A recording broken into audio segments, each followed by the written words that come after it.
An old stone wall and deteriorating wooden furniture set a grim, decaying scene. Insects occasionally slip inside from the outside world through a rusted ventilator. The black-haired boy traps one of the invading insects in his palm. He squishes the insect with a sudden sharp clap of his hands. The black-haired boy reveals he has spent his entire life in this basement. With a grim expression, the blue-eyed, black-haired boy cleans his hands with a rag. He writes down a personal introduction for the day he finally escapes.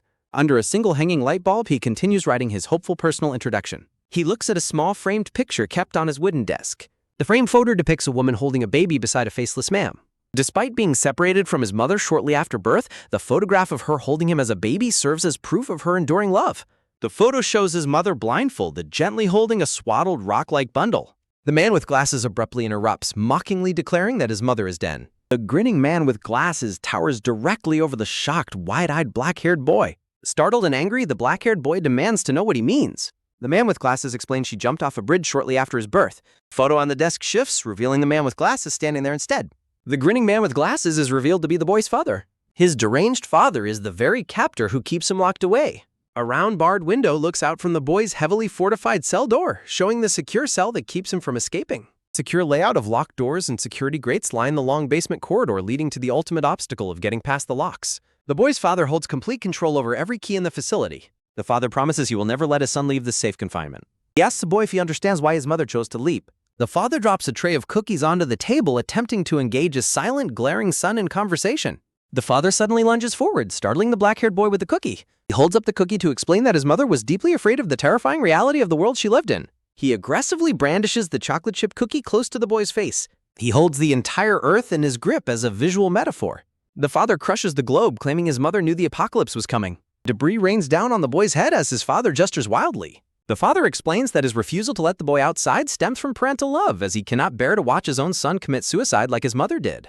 Trembling with intense anger, the boy clenches his fist and accuses his father of lying about his mother's tragic motivations. He yells at his father for using apocalyptic lies to imprison him. The father coldly asserts that his son can choose whether to believe him or not before walking over and placing a book on the desk. The boy reacts in horror and screams for him to stop as his father brings a lighter to his newly written self-introduction notebook. Shrugging off the boy's outrage, the father dismisses his complaints and cheerfully orders him to follow along because it is time for their session. The father leads his sullen black-haired son down the cold basement hallway. They slowly traverse a high-altitude walkway spanning the massive industrial basement complex. The repetitive, monotonous cycle resumes as the father conducts the same classroom lectures and rigorous daily training on a chalkboard. As he sits listlessly at his desk, the black-haired boy notes that only one secret hobby makes his boring routine bearable. He stealthily retrieves a hidden book from beneath his dusty classroom desk. In his precious moments of free time, he secretly sneaks books from the massive basement library and studies them at his desk to learn about the world. Reaching toward the ceiling, the boy wonders how real sunlight would feel. He imagines the sun would be far warmer than underground artificial lights. Looking up in awe, the boy envisions the warmth of real light as he imagines standing in a lush green clearing beneath a bright sun. He runs through his own imagination, envisioning a peaceful life where he can traverse beautiful landscapes and make friends with diverse people. His daydreaming is abruptly cut short when his father suddenly slams his book shut and demands to know what he intends to do upon escaping. The father smiles mockingly and insults his son for harboring such a pathetic, lingering attachment to the outside world. He glares at the trembling boy, warning him that the coming apocalypse will fill the earth with blood and screams, leaving nothing but ashes. The green-eyed boy furiously grips the cell bars, recounting a lifetime of lockup and abuse. Glaring at his tormentor, the boy tells himself he must wait for the perfect opportunity. He focuses on the keys hanging from his father's belt, waiting for him to become defenseless. Sweat dripping down his back, the shirtless boy trains relentlessly under the harsh room lights. The father mockingly warns his exhausted son that he won't survive the coming apocalypse. His father looms over him as the boy lies completely exhausted on the concrete floor. Spurred by sudden determination, the boy lunges forward to attack his father. The father easily flips him onto the floor, coldly claiming he was only helping him. As the boy crashes through glass, his father warns him never to trust anyone's help. The father lectures his fallen son to always be extremely wary of other humans. He continues lecturing that one must be strong enough to survive using only bare hands. Calling the boy weak for passing out, the father turns to leave for the day. In the shadows, the boy's glowing green eye suddenly snaps open with intense focus. Spotting his father's brief moment of carelessness, the boy prepares to make his move. He silently reaches down to grip a sharp piece of shattered glass as a weapon. With sudden speed, the boy sprints silently toward his father's exposed back.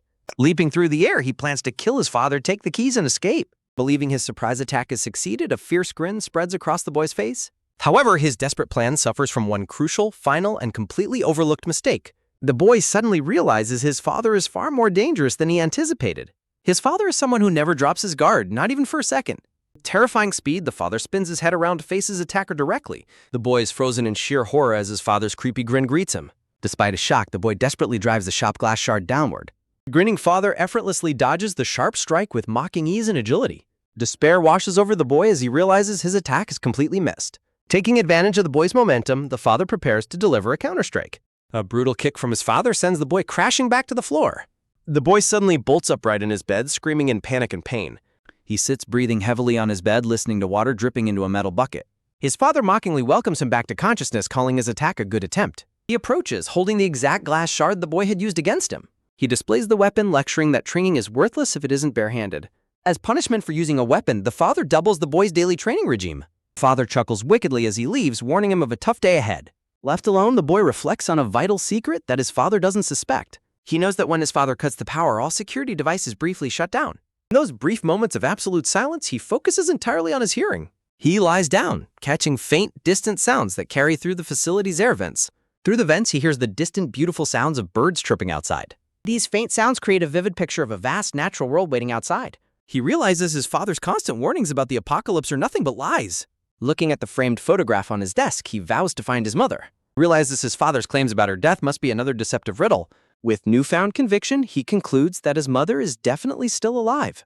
Pulling up his blankets, he promises himself he will escape and find her. In the dark hallway, the father smiles as his phone begins vibrating with a call. He pauses in the corridor, looking down at an incoming call from River. His wicked grin vanishes, replaced by a sudden expression of cold, focused surprise. He answers the phone sternly, reminding River never to call unless it is an emergency. His father stands silently in the dark corridor, muttering incomprehensible, menacing words to himself.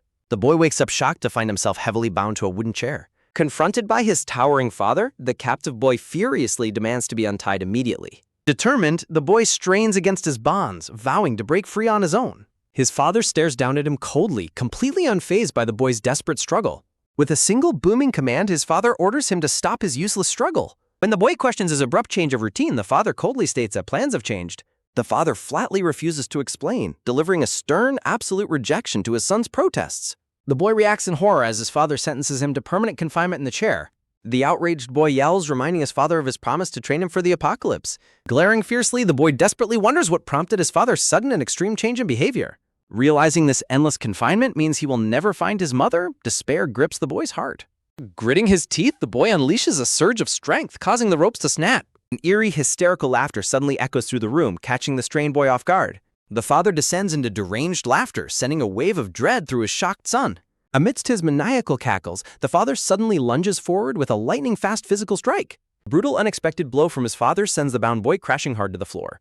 As footsteps approach, his father grabs the fallen boy, prepared to deliver another cold lecture.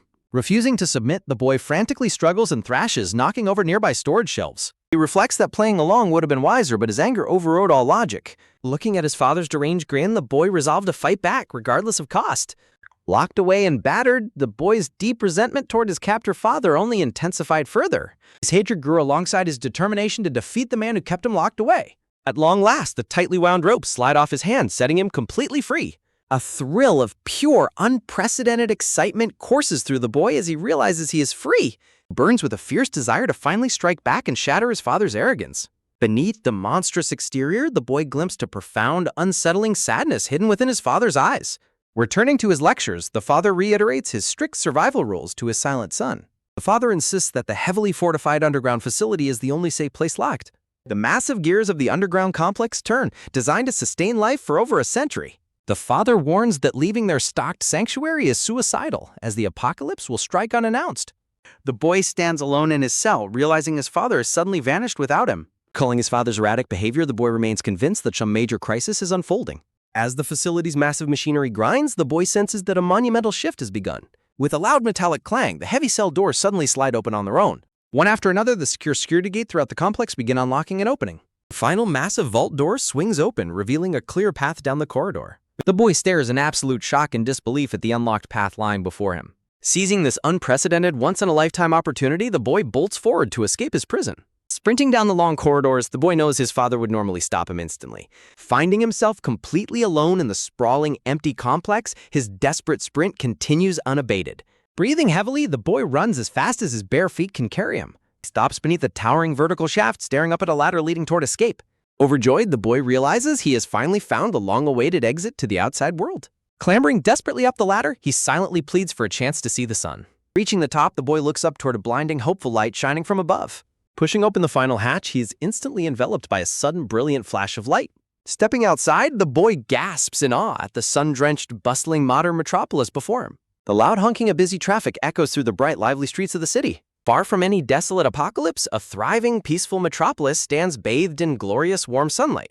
Reaching the surface, the boy marvels at his successful escape as a nearby bald man yells to get his attention. Approaching the barefoot boy, the bald man angrily demands to know what he is doing standing on the road. Overjoyed to see another living human, the boy celebrates, leaving the bewildered man wondering if he is crazy.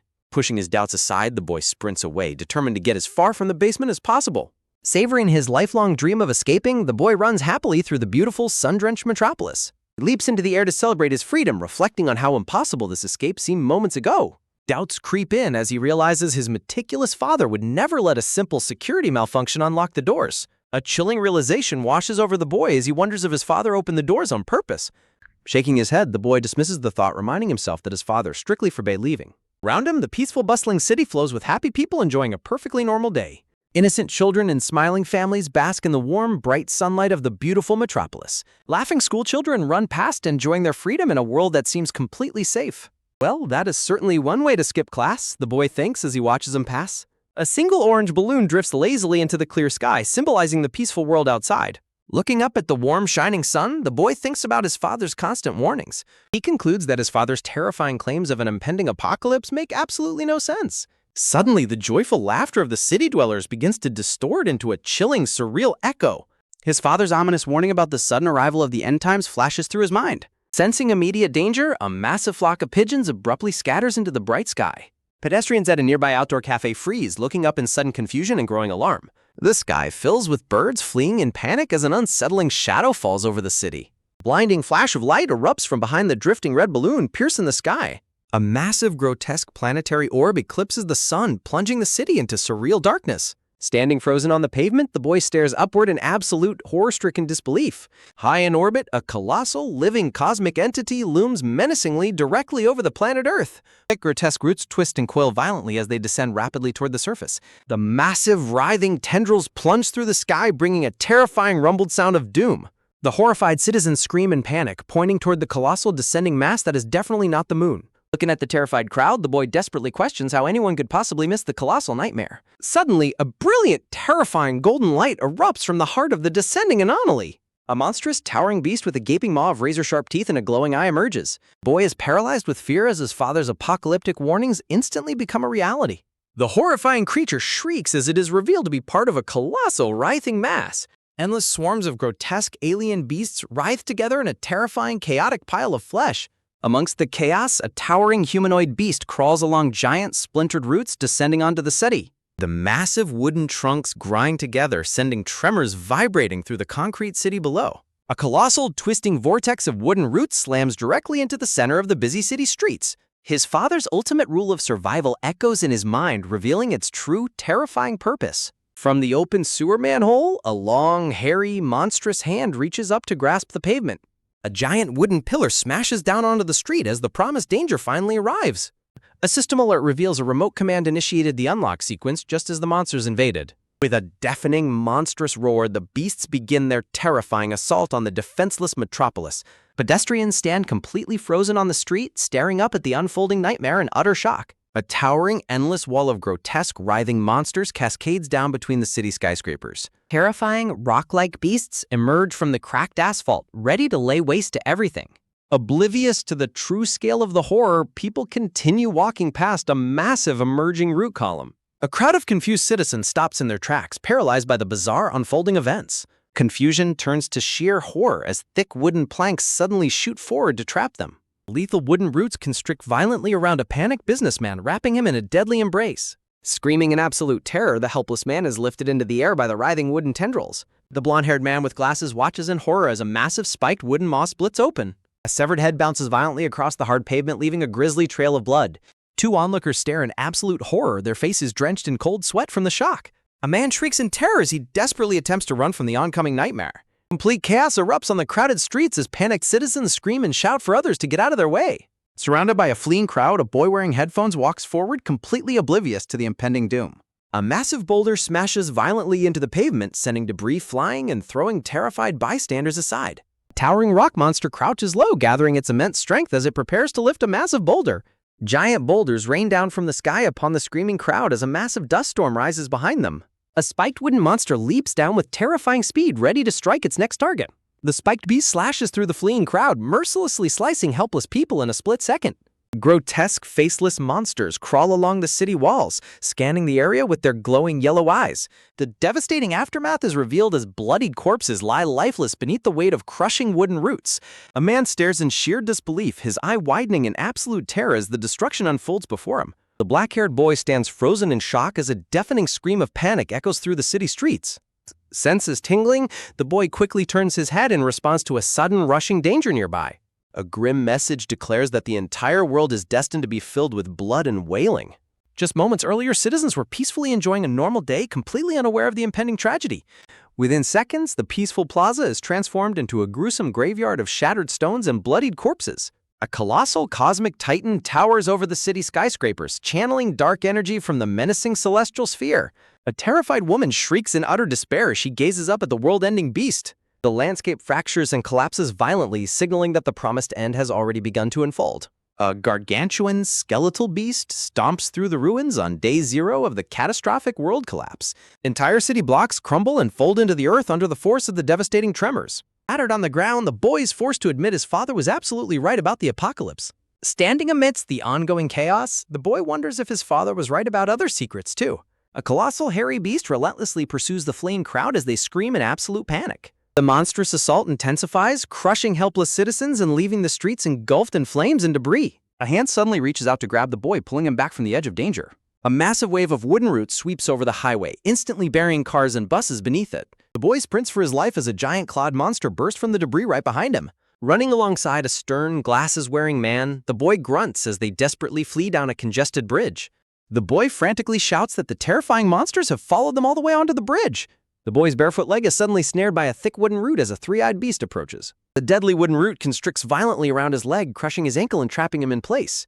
The boy screams in pure agony, desperately gritting his teeth as he struggles to free himself. He desperately realizes that he will surely die if he cannot break free of the root immediately. The glasses-wearing man firmly grabs the boy's hand, offering him a crucial lifeline to escape. With a powerful, sudden motion, the man swings the boy around to break him free from the root. The boy asks the man what his plan is, only to discover a mysterious card has been slipped into his hand. The man commands the boy to run across the bridge immediately, and the boy reluctantly agrees to proceed. Gasping heavily for breath, the boy continues his desperate sprint down the collapsing bridge. The limping boy runs down the bridge only to find the path ahead completely severed into a sheer drop. The boy stares down into the gaping chasm in absolute shock, realizing there's no way forward. He recalls the glasses-wearing man's confident promise that they would survive because he had a plan. Standing at the dead end, the boy bitterly wonders if this trap was the man's actual plan. The boy cries out in anger, questioning why the man tortured him his entire life only to end like this. He remembers his lonely days of confinement, questioning the very purpose of his grueling survival. A hand reaches out toward a blinding warm light, symbolizing his deep-seated desire for true freedom. He thinks of the innocent, peaceful lives cut short, now lying lifeless amidst the bloody ruins. The ruined city streets lie buried under blood-stained concrete slabs and shattered building debris. A blindfolded girl smiles softly as raging flames consume the path directly behind her. A single drop of sweat slowly drips down the trembling cheek of the boy. The weeping boy desperately asks the glasses-wearing man why he subjected him to such a painful life. Looking up from the cracked pavement, the shocked boy struggles to comprehend his father's true motives. The crying boy tearfully questions how he is supposed to go on living like this. Screaming in pure anguish, the boy demands to know how he can survive this nightmare. Trembling with rage and grief, the black-haired boy tightly clenches his fist in despair. The lonely boy sits quietly at the edge of the fractured and collapsed highway bridge. The boy gasps in terror as a colossal rock monster suddenly emerges from the debris. The boy grunts in pain, dragging his injured leg as he desperately scrambles for safety. The massive spiked rock monster steps forward, relentlessly pursuing the injured and fleeing boy. Screaming as he falls, the boy is thrown backward as the monstrous beast attacks him. The terrified boy lies trembling on the dusty ground, paralyzed by his overwhelming fear. The boy despairs, realizing his legs are useless, his stamina is completely gone, and escape is impossible. Completely defeated, the boy collapses on the ground, fully resigned to his impending death. The boy thinks to himself that he believed he truly had nothing left to lose. The boy slowly unclenches his trembling fist to reveal the crumpled note in his palm. Tears stream down the boy's face as he stares at the paper in absolute disbelief. The boy desperately questions why his father would reveal that his mother is still alive now. The colossal spiked rock monster steadily closes in on the helpless boy resting below. Fueled by a sudden spark of hope, the boy struggles to push himself off the ground. Tears streaming down his face, the boy fiercely declares his burning desire to stay alive. The boy vows that he will never give up and will do anything to find his mother. The massive rock monster opens its glowing mouth wide, letting out a terrifying, deafening roar. Shaking in terror, the boy vehemently denies the impossibility of surviving such a chaotic world. The glasses-wearing man calmly confirms the grim reality of the boy's terrifying situation. The man explains that ordinary humans lack the strength and knowledge needed to survive the apocalypse alone. The boy flinches in horror as the giant monster stamps its heavy foot down nearby. The man warns that surviving the initial collapse is useless against the endless daily dangers ahead. The towering rock beast shrieks menacingly as it prepares to strike the cornered boy. The boy cries out in protest as the character giant rock monster pulls back its fist. The boy frantically asks how he is supposed to survive if death is the only option. The rock monster unleashes a colossal high-speed punch aimed directly at the stationary boy. The glasses-wearing man strictly demands to know if the boy has forgotten a survival caning. Glowing green energy surges in the boy's eyes as martial arts techniques flash in his marg. The boy's eye widens as a glowing combat silhouette reflects deeply within his green pupil. Utilizing his instincts, the boy incredibly ducks to dodge the monster's devastating incoming fist. Sliding beneath the beast's arm, the boy quickly grasps a sharp wooden stick from the dirt. Surrounded by thick clouds of dust, the panting boy gasps heavily after his narrow escape. The boy stands firm, turning back to face the colossal threat with newfound resolve. The glasses-wearing man declares that the boy is completely different from ordinary human survivors. The trembling boy looks up toward the sky as his father's words echo within him. A sharp metal spear stands firmly planted in the cracked ground under the glowing sun. The determined boy grimly presses his lips together, focusing all his remaining physical energy. The black-haired boy drops into a dynamic low-combat stance with fierce determination in his eyes. The massive glowing-eyed rock monster charges forward blindly to crush its elusive target once more. The boy crouches low, gathering his physical strength as he prepares to strike back. The roaring rock monster lunges forward as the boy recalls all of his lifetime training. Sliding gracefully beneath the beast, the boy confidently grasps a weapon to initiate his counterattack. The colossal rock monster roars fiercely, signaling a desperate plea to do everything possible to survive. Recovering from a devastating blow, the determined black-haired boy prepares to face his colossal pursuer once more. Clutching his improvised weapon, the green-eyed boy stares back with cold, unwavering combat resolve. Leaping high, the boy delivers a fatal spear strike to the massive beast, defying the apocalypse. A new chapter begins as the focus shifts to the grim reality of being a fugitive. An aerial view reveals the city streets reduced to heaps of dusty rubble and concrete ruins. Grotesque alien structures begin to fester on the walls of the shattered abandoned skyscrapers. The desolate highway lies completely buried under massive piles of stone and shattered building slabs. Within the quiet ruins, a small group of battered survivors seeks refuge among the massive concrete blocks. A survivor expresses gratitude for their current shelter but warns they must relocate soon as food supplies dwindle. A tense survivor demands his companion stop complaining, pointing out how much it is distressing the rest of the group. The speaker defends his soft tone, but his companion simply rubs his face in sheer exhaustion and frustration.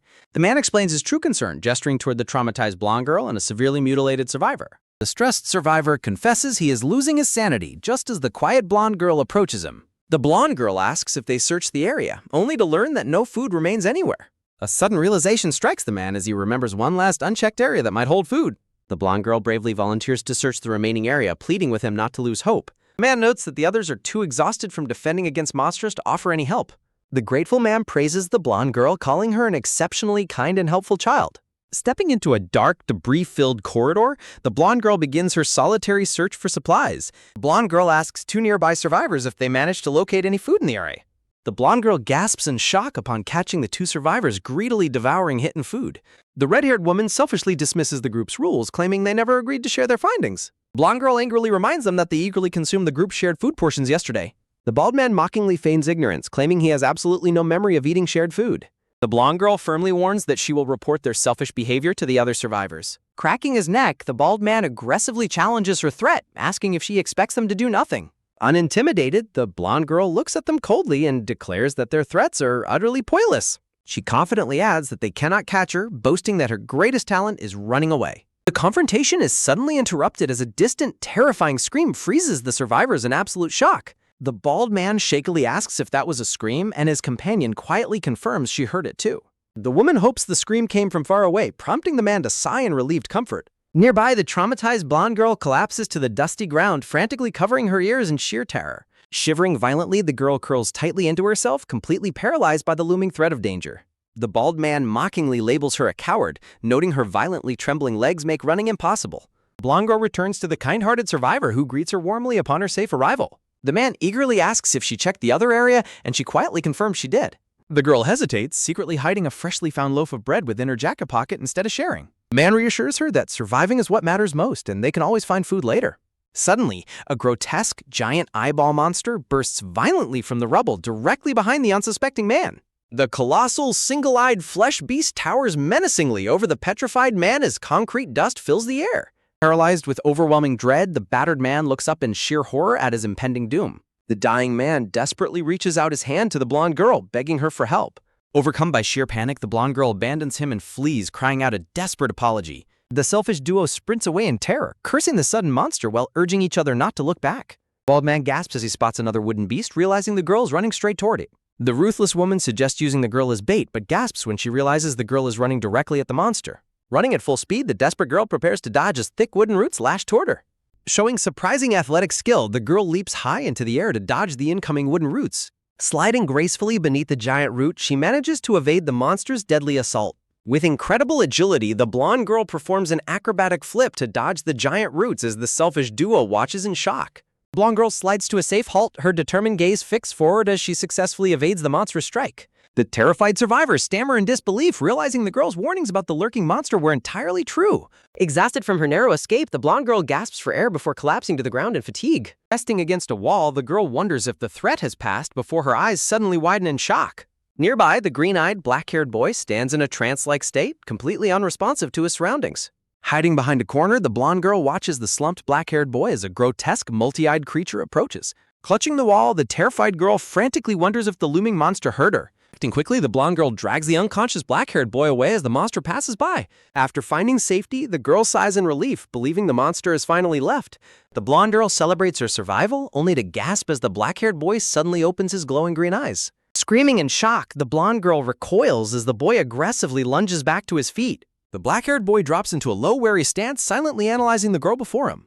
Glaring fiercely, the black-haired boy demands to know her identity and what she was trying to do to him. The blonde girl stares back in complete bewilderment, utterly confused by his hostile questioning. The boy recalls his father's warning never to forget to keep humans far away. Confused, the girl asks what he means and explains she only hid him to protect him from the monster. The boy remembers his father's strict advice never to trust humans because they will use and kill him.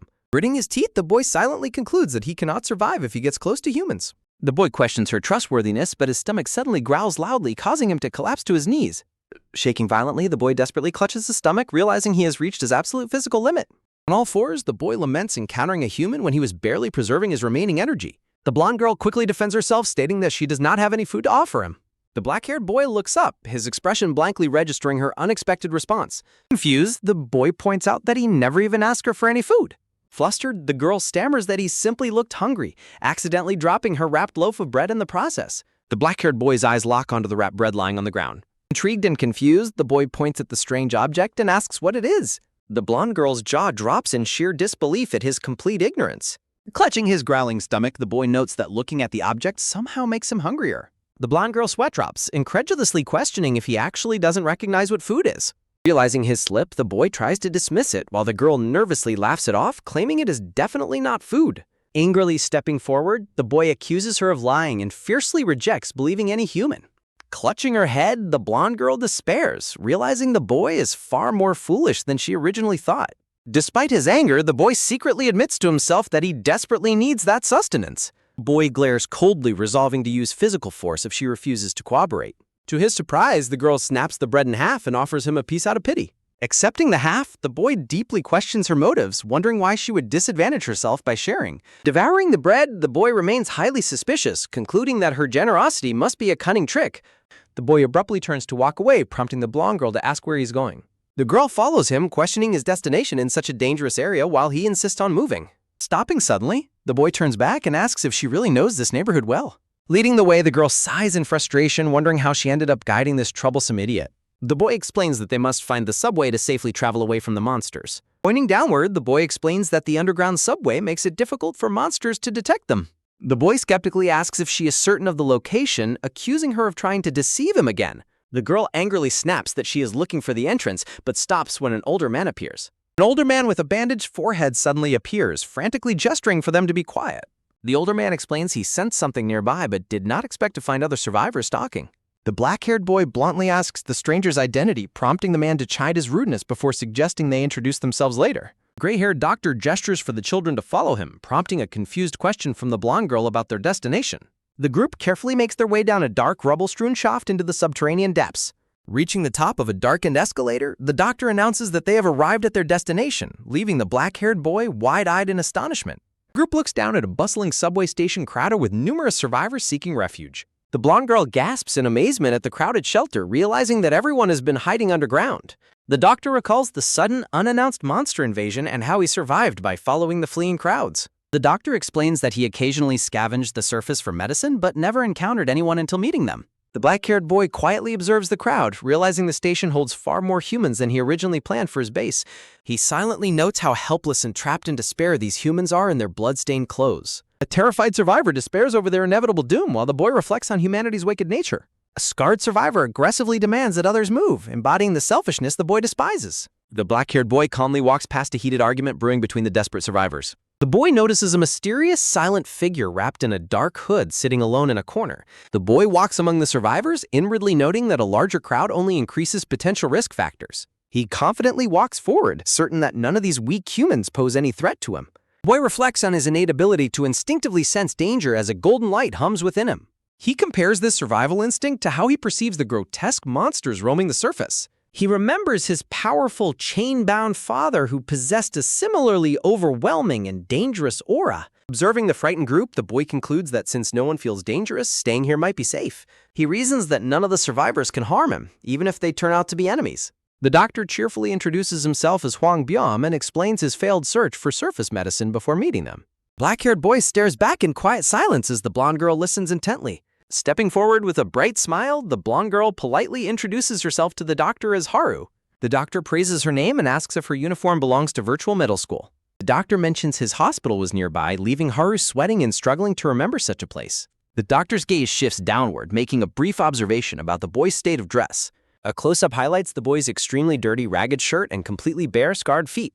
Realizing his insensitivity, the doctor quickly apologizes, noting that the boy must have endured a terrible ordeal. The doctor gently changes the subject, asking the silent, black-haired boy for his name. Looking down at a nearby open notebook, the boy inwardly questions the very concept of a name. With a solemn expression, the black-haired boy quietly admits that he doesn't have a name. The boy bluntly states he has never had a name, leaving both Haru and the doctor completely stunned. The doctor kindly reassures the boy, suggesting he can share it whenever he feels more comfortable around them. Sudden, heavy footsteps clatter as a panicked, red-haired survivor runs in, shouting that a patient's condition has worsened. The doctor rushes to a heavily bleeding bandaged man, noting that the temporary treatment has completely failed.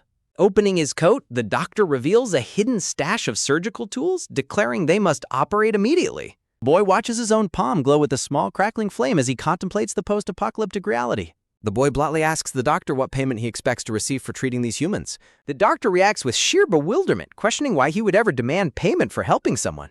Preparing his tools, the doctor firmly states that a medical professional's duty is simply to treat the injured. The terrified patient listens as the doctor confidently claims he rarely ever fails a surgery. Overwhelmed with immense gratitude, the weeping patient throws his arms around the doctor, thanking him for saving his life. The boy watches them, deeply confused by why humans would help each other without expecting anything in return.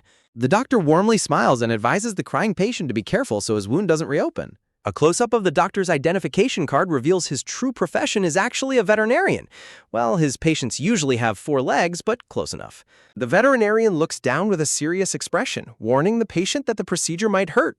The patient sweat drops in sudden panic, pleading to be untied as he realizes he's bound to a stretcher. Holding a gleaming scalpel, the veterinarian sternly warns him that moving during surgery could lead to severe consequences.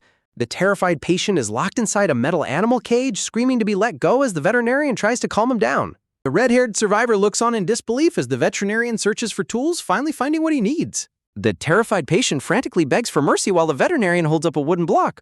The black-haired boy retreats into a quiet generator room, grateful to find some peace and quiet.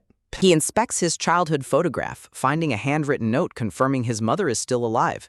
The boy looks at a man wearing glasses, noticing strange alien-like flowers growing behind him.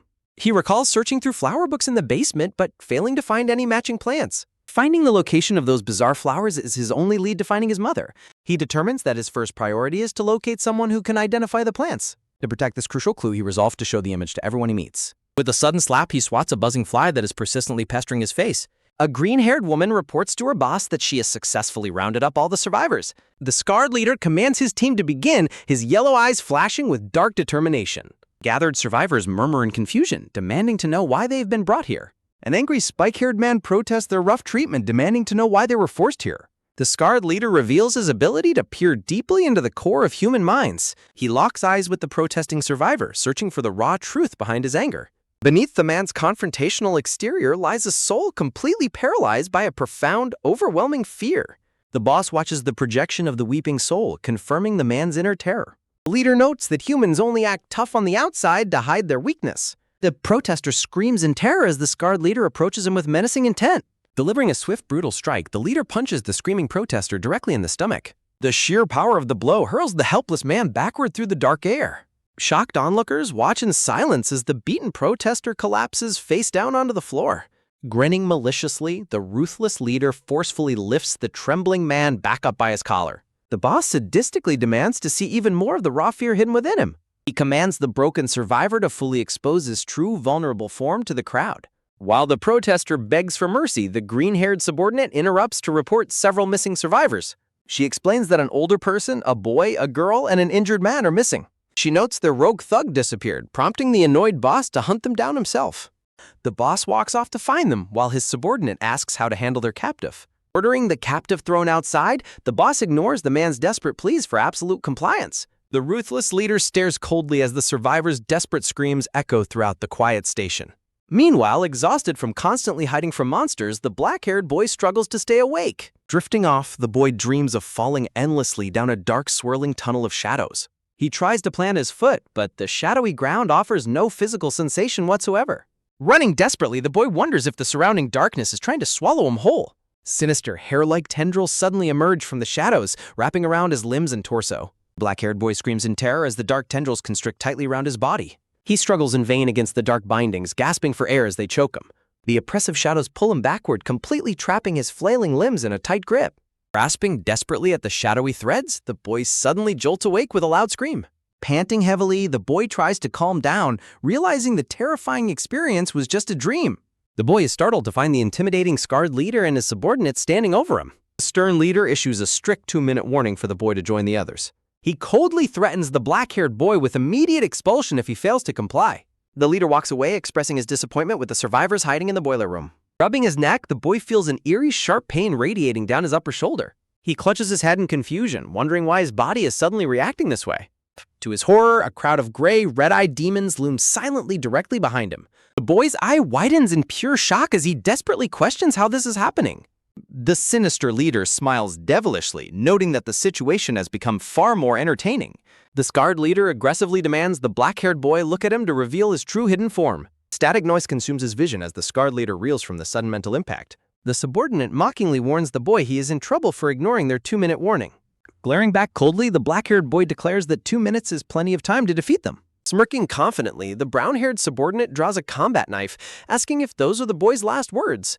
The black-haired boy suddenly panics as he frantically searches his pockets, realizing his precious photograph is missing. The subordinate holds up the crumpled paper, mockingly asking if he is looking for this. Tossing the paper mockingly, the subordinate laughs that he only found a dumb, worthless photo.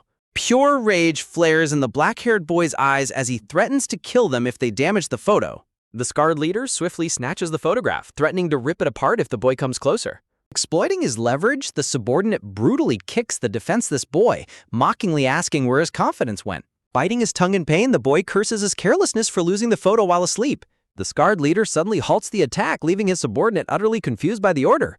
The boss reflects on his terrifying glimpse into the boy's mind when their eyes met earlier. He recalls how the boy's inner soul was profoundly different from any other human he had seen. The scarred leader orders his subordinate to keep strict watch over the boy without ever letting go of the photo. The subordinate privately admits to himself that the boy's intense glare had actually terrified him. Grinning maliciously, the subordinate taunts the trembling boy, confident the photo will keep him completely paralyzed. Haru gasps in horror upon discovering the captured boy, but her presence is instantly noticed by the boss. Haru nervously laughs, sweating profusely as she tries to play dumb about them looking for her. Walking away, the boy bitterly reminds himself of his childhood lesson to never trust human kindness. He remembers his father's warning never to trust anyone who offers a helping hand. The boy firmly categorizes humans as his enemies while planning to retrieve his photo by force. He decides to bide his time and wait for the perfect moment to reclaim the intact picture. The scarred leader addresses the gathered survivors, offering them two choices regarding their obedience. The boss points to a bound rebel, warning the survivors of what happens to those who disobey. The gagged rebel sweats in terror as the boss announces his immediate expulsion for causing chaos. The boss promises the crowd they will be spared from such a harsh fate if they comply. The scarred leader menacingly declares that his word in this new world is absolute. The subdued survivors begin walking away in silence, completely demoralized by the ruthless show of power. The doctor watches the crowd with a heavy heart, deeply concerned for the people's safety. He quietly reflects on how easily order has crumbled in a lawless world overrun by monsters. The survivors realize the leader's manipulative tactics force their compliance through fear of expulsion. Adjusting his tie, the doctor resolves to make his own choice rather than submit to the group. He decides he must stay behind to help those who truly need medical care, even if alone. The doctor asks Haru if she plans on joining the compliant survivors, but she declines. The doctor urgently pushes Haru to join the others, warning her that staying behind is foolish. Haru smiles nervously, pointing out that they are far from the only fools remaining. The doctor turns to find a large group of stubborn survivors standing firmly behind him. The panicking girl with glasses sweats in disbelief, wondering why no one is choosing to submit. She frantically warns the others that staying behind will only result in their capture and torture. Another survivor casually suggests that starvation or being fed to monsters is far more likely. Hearing this grim prediction, the panicking girl screams in terror and runs directly into the doctor. The glasses man quickly apologizes to the doctor for failing to hold on to his energetic little girl. The doctor warmly reassures him, telling the little girl to listen to her father. Leaning down, the doctor asks the whispering little girl to repeat what she just said. The little girl loudly objects that the man is not her father, leaving the doctor completely stunned. An armed guard steps forward, sternly blocking the black-haired boy from approaching their territory. Holding a wooden plank, the guard mockingly warns the boy that youth won't grant him any special treatment. Inwardly burning with quiet fury, the black-haired boy focuses solely on locating the thief who stole his photograph. The suit-wearing guard orders survivors to take only their rationed food, warning that they will be inspected. The curly-haired girl protests the small portions, but the guard attributes the disparity to the boss's rules. The guard dismisses the room's survivors as useless, questioning their need for food while they shake with anger. An eye suddenly pops wide open in shock, signaling a sudden change in the atmosphere. The gray-skinned Mohawk man approaches, sniffing the air while the guards nervously whisper about his terrifying presence. The Mohawk man casts a dark shadow, looking incredibly dangerous and intimidating. Guards reveal the Mohawk man is a vicious independent killer nicknamed Chicken Comb who smiles while slaughtering. While the guard warns not to bother him, a tray is carried past the vicious fighter. The little girl drops her tray and collapses, trembling in utter terror as her food spills. The giant Mohawk man stands over her, his vest stained with her spilled food, looming menacingly. Smiling maliciously, the Mohawk man creepy talks the crying girl, complaining about his ruined clothes. The watching guards panic, assuming the cruel Mohawk man is about to make the child his next victim. The Mohawk man suddenly calls out to the terrified guard, who stammers in complete panic. Shocking everyone, the Mohawk man casually instructs the guard to replenish the crying girl's spilled rations. The guard hands the girl a fresh tray of food, leaving her staring up in stunned silence. The guard misinterprets the gesture, wildly speculating that this is some form of psychological food torture. The guard internally shudders at how deceptively cruel and persistent the Mohawk man seems to be. The doctor desperately runs forward, pulling the crying child protectively behind him. The doctor angrily demands answers, while the Mohawk man snaps back, prompting the doctor to quickly retreat with the girl. The freckled girl points out the increased surveillance around them, which Haru nervously confirms. Feeling heavily monitored, the black-haired boy angrily contemplates slipping away to find the thief. Overhearing something, the boy turns back to observe Haru and the freckled girl walking together. Freckled girl notices the boy's intense gaze and halts, exchanging a silent, tense look. Under flickering lights, the freckled girl quietly sits up while the doctor and others sleep. Sneaking over, the freckled girl is shocked when the boy suddenly grabs her wrist with immense strength. Wincing in pain from a strong grip, the freckled girl explains she only wanted to talk. The black-haired boy lets go of her arm, warily repeating her request to speak. Sitting beside him, the freckled girl asks why he always keeps himself isolated from the group. The freckled girl playfully asks if he is just shy, visibly annoying the black-haired boy. The freckled girl gently reassures the boy that she has absolutely no intention of harming him. While looking at the sleeping survivors, she asks if he would consider making peace with Haru. The boy states he never fought with Haru, but firmly rejects the idea of getting along with her. He coldly reflects that Haru is just another human, making her no different from his enemies outside. The freckled girl softly reveals that Haru silently cries herself to sleep every single night. The boy is haunted by tragic memories of a broken bridge and lost loved ones. He quietly contemplates the pain of isolation and not having any special person left to lose. Breaking his thoughts, the freckled girl warmly promises that she would grieve if he died. The black-haired boy stares at her in stunned silence, deeply affected by her unexpected kindness. Looking completely exhausted with deep dark circles, the curly-haired girl decides to finally go to sleep.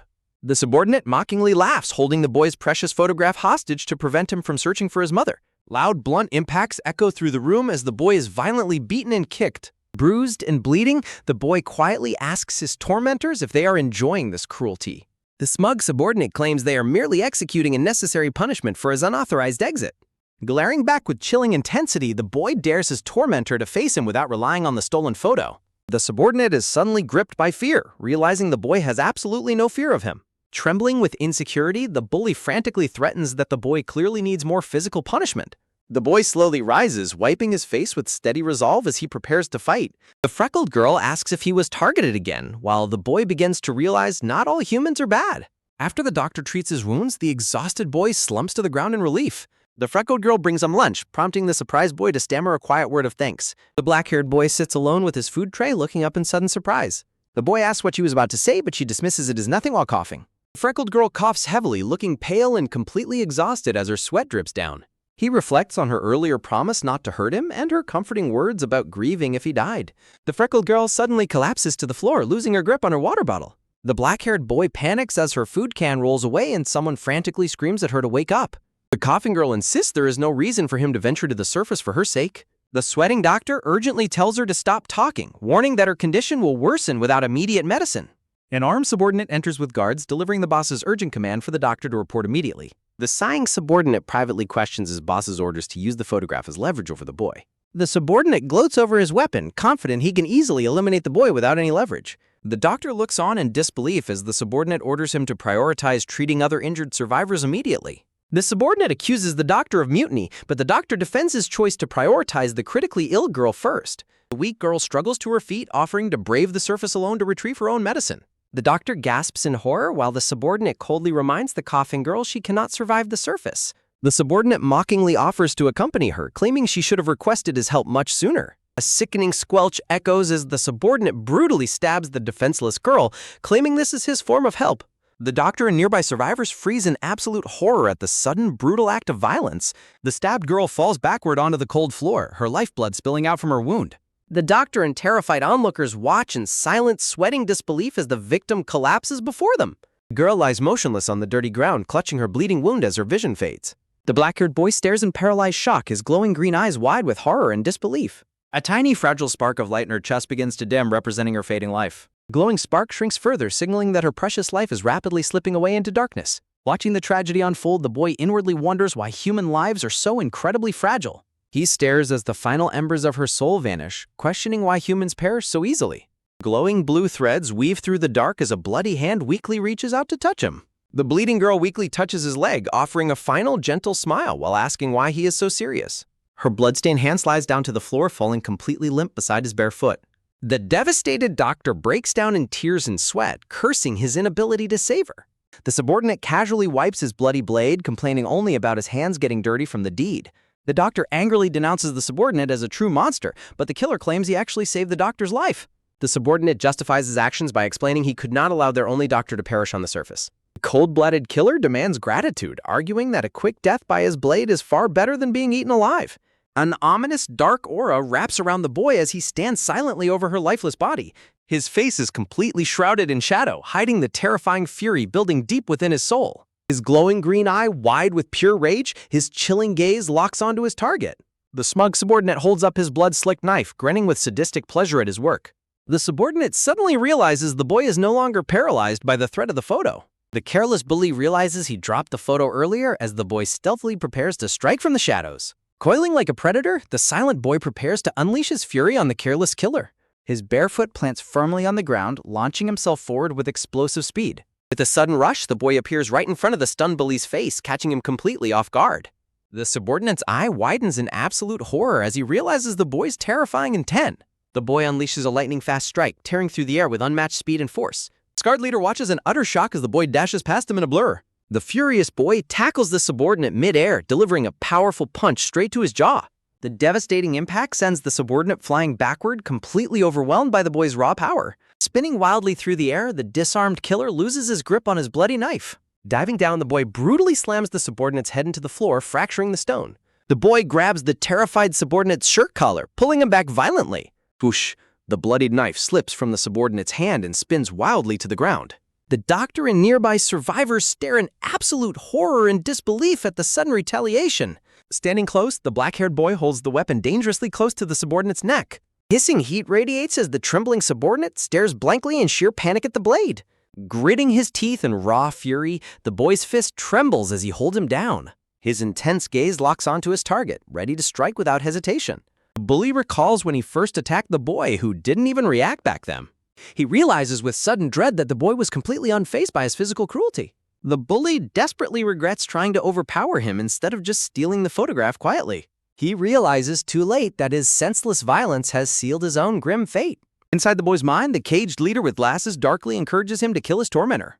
The sinister voice urges him to show absolutely no mercy to his helpless enemy. The boy prepares to unleash a fatal strike as dark, ominous energy fills the air. Suddenly, a desperate voice echoes through the room, pleading with the boy to stop. The sweating doctor urgently warns the boy that taking a life is a permanent mistake. The boy stands frozen in silence, quietly questioning the doctor's warning about committing murder.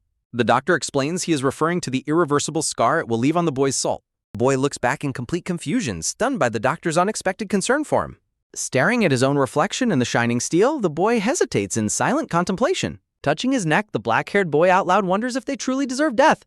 The caged leader mockingly laughs, claiming a weak mindset will only get him killed. Grinning behind his round glasses, the boss asks if the boy is simply afraid of murder. Rejecting the boss's cruel philosophy, the boy vows to survive the apocalypse on his own terms. The boy deliberately drops the knife, leaving the trembling bully grinning in disbelief and relief. Clink. The blood-stained weapon hits the floor, clattering loudly as the boy formally disarms himself. The doctor expresses immense relief, though the boy coldly notes he did not do it for the doctor's sake. Looking at a distant memory of a green field, the boy rationalizes his lack of attachment. Swoosh! Seeing his chance, a hidden thug swings a thick wooden club at the boy. Snatching the nearby subordinate, the boy effortlessly pulls him forward as a human shield. Crack! The bat strikes the subordinate instead, while the boy unleashes a powerful counterkick. The attackers tumble away defeated, leaving the remaining guards staring in absolute awe. On the ground, the precious crumpled photograph of the boy's parents is gently picked up. Holding out the worn picture, the guard asks if this is the item he fought for. The boy slowly walks forward, coldly questioning what the guard intends to do with it. The guard stands in silent shock, taken aback by the boy's cold and defensive reaction. Instead of destroying it, the guard gently flattens and folds the creased photograph with care. He carefully blows the dirt and dust off the image to make it clean again. Handing the restored photo back, the guard quietly advises him to be more careful with it.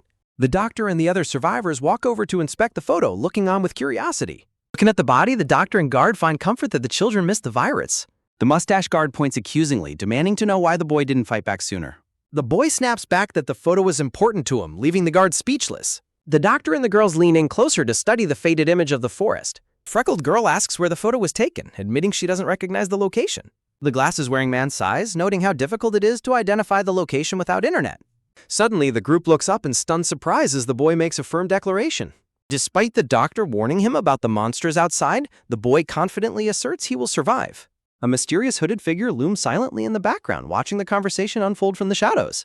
Clutching his photo, the boy walks away, accepting that no one here can identify the location. Looking at the boy, the scarred boss in the doorway grimly acknowledges their current situation. The boss recalls instructing the boy to keep a picture safe, disappointed that he failed. Dismissing his frustration, the boss reaches into his pocket to pull out a hidden item. Grabbing the shocked boss's arm, the green-eyed boy declares he will use a more direct method. The scene shifts to a desolate concrete corridor blocked by heavy piles of rubble.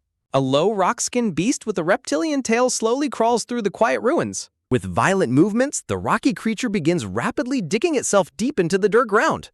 Deep underground, the quiet corridors of a ruined subway station stand abandoned and dark. As survivors bicker about building up their campfire, the blonde girl watches them in silence. The young girl loudly complains that the survivors are weird and refuse to flush the toilets. Laughing nervously, the blonde girl explains the plumbing is broken before sudden footsteps interrupt them. The bandaged man suddenly appears, grimly warning that it is too late and they must return. The cooking survivors distractedly argue about a nearby fight and mysterious debris dropping into their food. The cooking survivor yells in terror as rocks suddenly rain down and splash into their pot. Survivor frantically questions why rocks are falling as a massive crack spreads across the ceiling. A massive fanged rockworm crashes through the ceiling, looming over the petrified survivors. The chapter title screen transitions back to the confrontation between the boy and the boss. Looking down at the fallen, the boss quietly confirms that his prior judgment was correct. The boss recalls how rare, monstrously powerful individuals occasionally appeared in his former world. He remembers those monstrously strong outliers who completely deviated from normal human capabilities. He realizes that now literal apocalyptic monsters are actively roaming and terrorizing the surface world.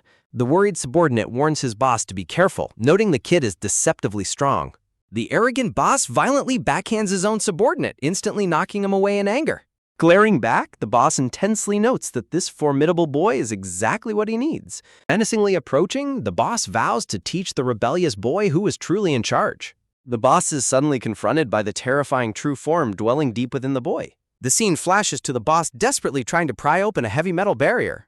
Colossal, glowing eyes suddenly peers back through the dark opening, frozen in silent menace. The terrified boss realizes he was not the one looking through the mysterious young boy. A boundless pitch-black void looms before him, resembling a giant hollow eye. The boss appears tiny and helpless, engulfed inside a monstrous fanged mouth of absolute shadow. Sweating and wide-eyed, the boss lets out a blood-curdling scream of pure, unadulterated terror. He violently collapses onto the cold floor, trembling under the sheer weight of his fear. The shocked survivors watch in bewilderment as their gasping boss trembles on the ground. Behind the silent boy, a terrifying massive shadow with glowing red eyes looms in menace. Sweating profusely, the boss grits his teeth, realizing he was nearly swallowed alive by pressure. Nearby survivors, including the elderly doctor, stare in absolute shock at the unfolding scene. The woman wonders in utter disbelief why their powerful boss is trembling before a mere kid. A sudden scream startles the survivors as a blood-soaked man frantically runs in, pleading for help. Groping blindly, the blood-splattered man cries out in desperation that he can no longer see. Groaning in pain, the man explains he has been suffering from a terrible headache. Oblivious to the danger, the man stands as writhing dark roots latch onto his neck. Terrified onlookers nervously question if a parasitic monster has latched onto the man's head. The man panics and screams as he tries to pull the stuck object off his head. The man suddenly freezes in place as the parasitic roots completely take over his head. With a sickening crack, the man's body violently contorts and twists in an unnatural manner. The controlled host stands upright again, his head vibrating violently with eerie, unnatural movements. The group of survivors gasps in absolute horror at the grotesque sight before them. As the roots violently impale a survivor, the boss leaps forward and grabs the vine. With a ferocious strike, the boss punches the infected host, severing the deadly dark roots. The scarred boss stands in the hallway, looking down at a defeated monster with writhing dark tentacles. With brutal precision, the boss completely dispatches the plant monster, leaving its twitching remains on the floor. The scarred boss casually walks away with his hands behind his head as the survivors watch him in absolute awe. The mutilated remains of the writhing beast lie scattered on the stone floor beneath a heavy iron axe. Silence fills the dimly lit corridor as the crowd of survivors watches the formidable boss walk away. A survivor calls out in absolute shock, exclaiming that the boss single-handedly defeated the terrifying beast. The brown-haired girl expresses deep relief to her companions, admitting she truly believed they were going to die. The survivors cheer and express their loyalty to the boss, while the black-haired boy watches in stunned silence. The brown-haired girl's nervous smile freezes as a giant stony arm suddenly erupts from the wall behind her. A massive metal hatch slams shut against the floor, sealing them inside as a heavy boom echoes. Dust and debris fill the air, leaving the silhouetted survivors staring into the darkened corridor. The survivors freeze in absolute terror as a new and far larger threat suddenly looms before them. A towering rocky stone monster with hollow glowing eyes materializes in the dimly lit hallway. A wooden club clatters uselessly to the floor, symbolizing their sudden, overwhelming despair. The terrified glasses-wearing man screams in panic, urging the others to run from the approaching beast. The brown-haired girl and her companions stumble backward, completely paralyzed by sheer horror. A chaotic and violent clash erupts in the shadows as the relentless beast attacks the fleeing survivors. Amidst the rising chaos, a desperate voice commands the panicked crowd to stand their ground and fight. The boss confronts the retreating survivors, demanding to know how long they intend to keep running. A grim reminder questions if they plan to repeat their past tragic mistakes as they walk away. Holding his weapon high, the boss declares that they can easily defeat the single monster if they fight together.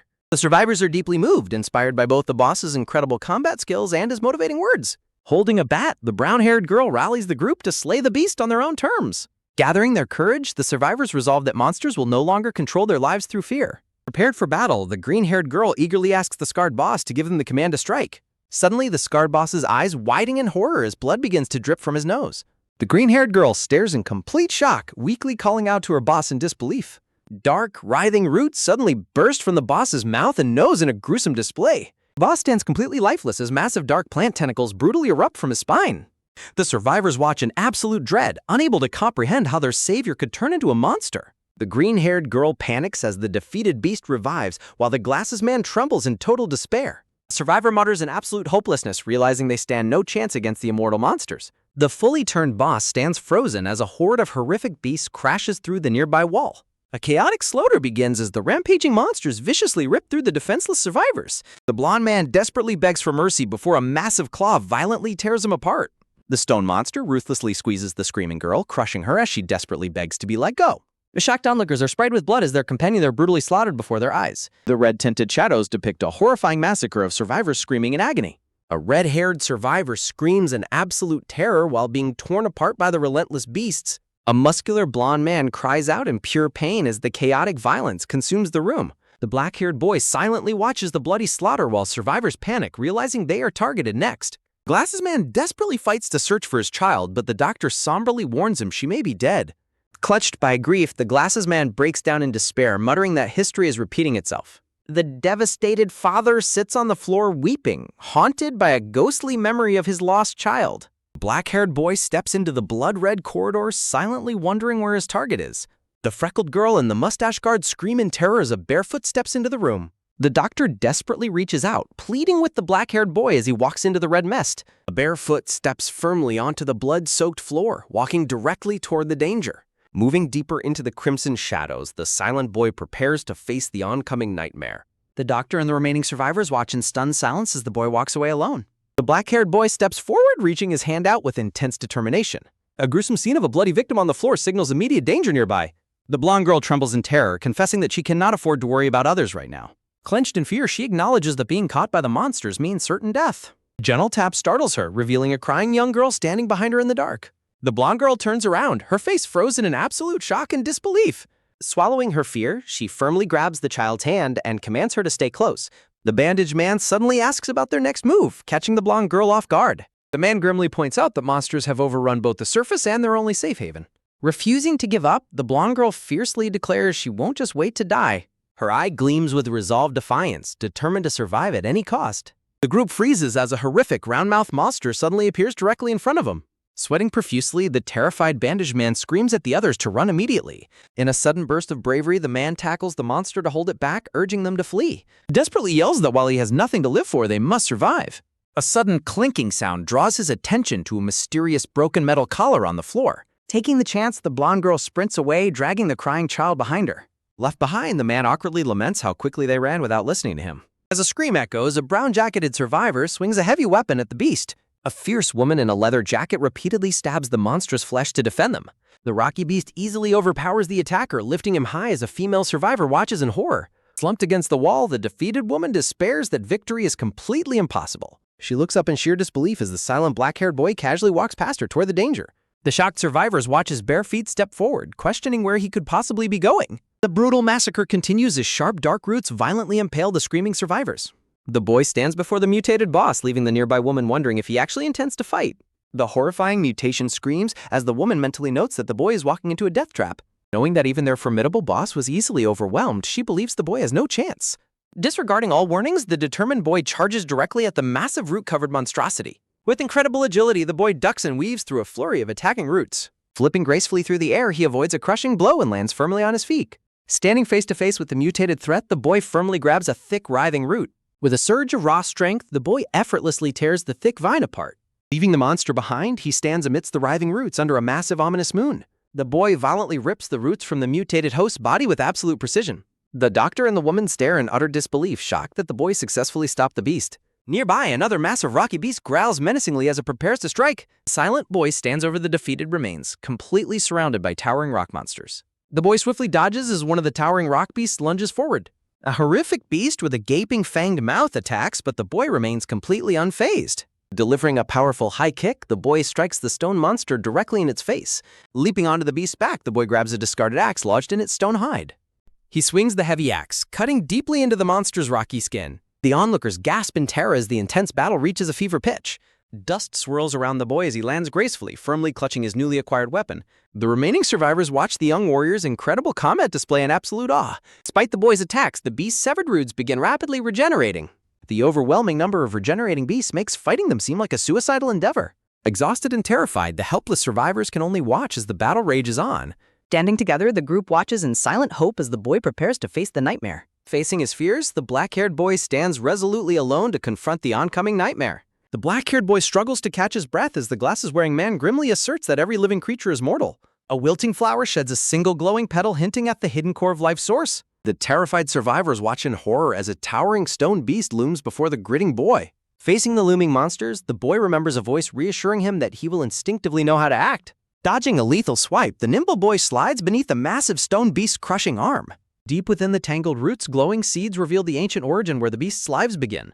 The boy focuses intensely, visualizing the glowing underground root network and how to destroy its core. The boy locates the vulnerable glowing core inside the beast, ready to shatter their life source. Raising his weapon high, the boy delivers a decisive strike directly into the glowing core.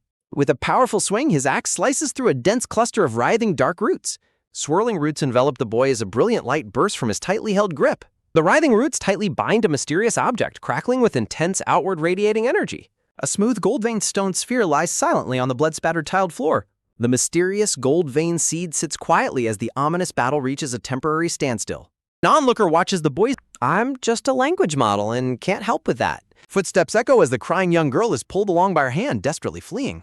The crying young girl desperately calls out to her companion as a horrifying tentacled monster emerges behind them. Paralyzed with fear, the blonde girl glances back, her eyes wide with absolute terror. Gritting her teeth, she continues sprinting, a spark of resolve shining in her eyes. Running right into the other survivors, the glasses-wearing man gasps in disbelief that she is still alive. The blonde girl suddenly halts the group, a sudden wave of shock washing over her face. The glasses-wearing man looks around frantically, asking what happened to the young child who was with her. Staring down at her empty hand, the devastated blonde girl panics, desperately wondering where the child went. A loud, agonizing wail suddenly echoes through the corridor, catching the horrified survivors off guard. Alone amidst the rubble, the weeping child cries out, desperately searching for her companion. A massive, tentacled monster with a glowing red eye creeps up directly behind the weeping child. The survivors watch in absolute horror as the monster prepares to strike the helpless child. With a fierce battle cry, a mohawk-wearing man swings a wooden bat to defend the child. Standing defiantly, the mohawk-wearing warrior positions himself between the child and the terrifying beast. Glaring with glowing white eyes, the mohawk man aggressively threatens to tear the beast's eye out. The towering stone monster lets out a deafening roar as the boy identifies the threat. The boy barely evades a crushing blow from a massive reptilian stone beast's claw. The boy stands cornered as he realizes two more formidable beasts have quickly joined the fray. The boy notes that if there were fewer beasts, he would have cleared them to secure the area. However, facing three powerful monsters at once makes his current situation far more perilous. Gripping his weapon tightly, he realizes a single missed strike could prove instantly fatal. Knowing his stamina is depleted, the boy realizes a prolonged battle will severely decrease his survival chances. To the crushing pressure of the encounter, the boy seriously contemplates running away to survive. He rationalizes that escaping would be simple, allowing him to easily find a safe hiding spot. He coldly questions why he should risk his life to fight for strangers who mean nothing to him. A warm memory of the freckled girl's kind smile suddenly flashes across his mind. Distracted by his thoughts, the boy realizes too late that he let his guard down. The beast's massive claw brutally slashes the boy's back, sending him crashing to the floor. Bleeding heavily on the floor, the injured boy struggles as the vicious reptile beast approaches. Shaking with pain, the boy forces himself up, refusing to stay down despite his wounds. The mohawk-wearing warrior suddenly steps in front of the injured boy, shielding him from danger. Grinning confidently with his wooden bat, the mohawk man asks the boy how he can help.